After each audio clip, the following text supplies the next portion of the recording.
don't remember who came up with the idea of going. In fact, everything was a game of dare. I was just spending time with my friends, to the abandoned mental hospital that night.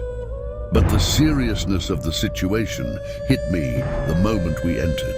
Standing in front of the building, the gloomy atmosphere of this hospital, which no one had been in for years, gave me chills. I thought about going back, but I was afraid of being humiliated by my friends because they would make fun of me all my life. I couldn't stand it. Anyway, I said to myself, don't worry, nothing will happen. As soon as I stepped into the hospital, the air suddenly changed. It was as if we were suddenly teleported to another place. The corridors felt as if they had not been touched for years.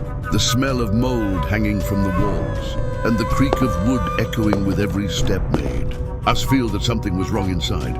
But there was something else. I had to keep turning my head to look. I felt like something was watching us. My friends were moving towards the front, but I was a little behind. With every step I took, the shadows behind me seemed to be moving. It didn't take me long to realize I wasn't wrong. Something stirred in the darkness. At first, I wondered if my eyes were deceiving me, but they weren't. I saw a pair of eyes in the shadows. Oh my God. I blinked, but it didn't go away. My breath started to catch and I couldn't speak out of fear. Where are my friends? Am I alone here? I leaned against the cold walls behind me. My eyes could see nothing but eyes in the darkness. He started to approach me.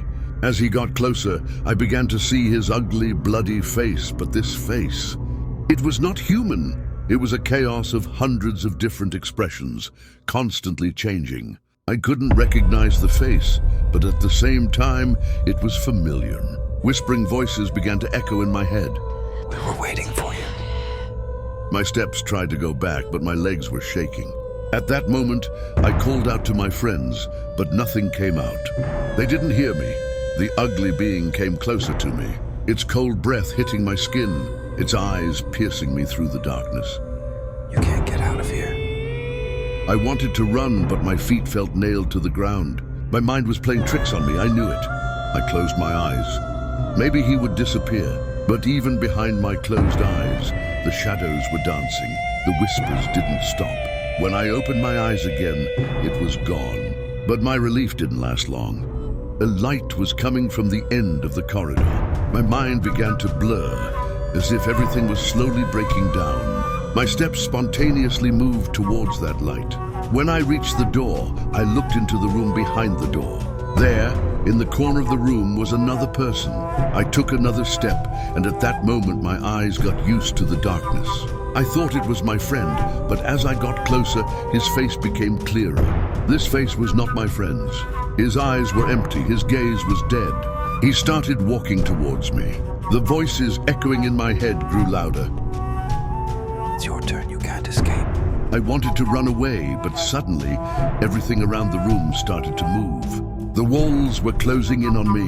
The floor was sliding under my feet. My mind was losing control. Everything was like a nightmare. I lost consciousness from fear and fell on the wet floor. But even when I woke up, I knew I couldn't escape. The last thing I saw was the figure bending down and saying, "You're here now," under its cold breath. The fear that had caused me to lose consciousness as soon as I heard his voice caused me to wake up this time. I begged God that it was a dream.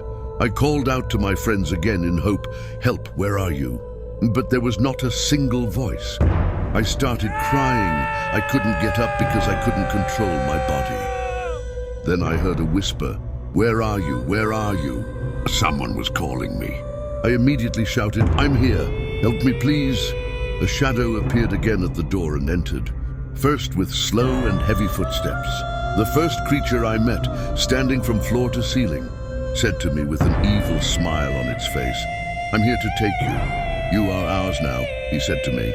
I tried to run away, but it caught me in an instant. It started to pull me towards it by my feet. My fingernails couldn't hold on to the wet tile. He leaned closer, leaning in to whisper in my ear, "Your death will be slow and painful, just like your father did to us here." I was terrified, wondering how I would feel with the fear of death and the fact that my father had done this, when I felt warmth in the center of my chest. Slowly I looked down with my eyes and there was blood. The beast made a hole in the center of my chest with its sharp fingernail. I begged him, "Stop, don't do that, please. That sounds familiar to me," he said with that ugly smile of his, and as he continued to laugh, "We said the same thing to your father and his friends." I didn't want to believe it. I thought that my father couldn't have done this. But suddenly I felt a pain, as if my whole body was on fire. This time he had severed my index finger, and then one by one he severed my other fingers. I was in pain, I was writhing, but he didn't care. On the contrary, he was enjoying it. Then came the other monsters. They all had the same sly, evil smile on their faces and said with laughter, "That filthy, dishonorable man who will be your father. What he did to us, we will do to you in turn." One hit my right hand with a hammer, breaking all my bones. I started screaming in pain, but no one could hear me. I begged them, "What has my father done to you? Please let me go." But they did not listen to me. They hit my left hand and my feet with a hammer, breaking my bones. The sound of my bones breaking echoed in my head like a walnut cracking. Then they took a scalpel and cut off my ear and split my nose in two. I was almost dead now, I was sure of it. I caught my breath for the last time and said, "What has my father done to you?" The devil, who was like a giant, said, "Your father cut off all our fingers, hit our hands with a hammer, hit our feet with a hammer, broke all our bones like cracking walnuts. Then he cut off our ears, split our nose in two, and finally, and off he went." I shouted, "Finally what, you fucking bastard?" But he came back as he left. He came back with an axe in his hand and he said, "Finally, with this axe in my hand," and he hit the center of my head and split it in two. At that moment, the whole world went black. The last thing I felt was the pain of cold metal on my head, but my soul was still wandering here in this cursed asylum. Like a ghost lost in the dark corridors, I heard the whispering voices of my friends. They were here too. They were trapped with me. As time passed, the curse of the hospital was getting into me. The screams of my friends echoed like a chorus that constricted my soul. They were in the grip of this darkness, facing the same horrible beings. There was terror and pain on each of their faces. In time, I felt nothing but torment, but my soul was desperately trying to survive. Their voices kept echoing in my mind. "Save us! Help us get out of here!" Unfortunately, I had become one of them. Now this curse I carried inside me was disappearing along with all my past.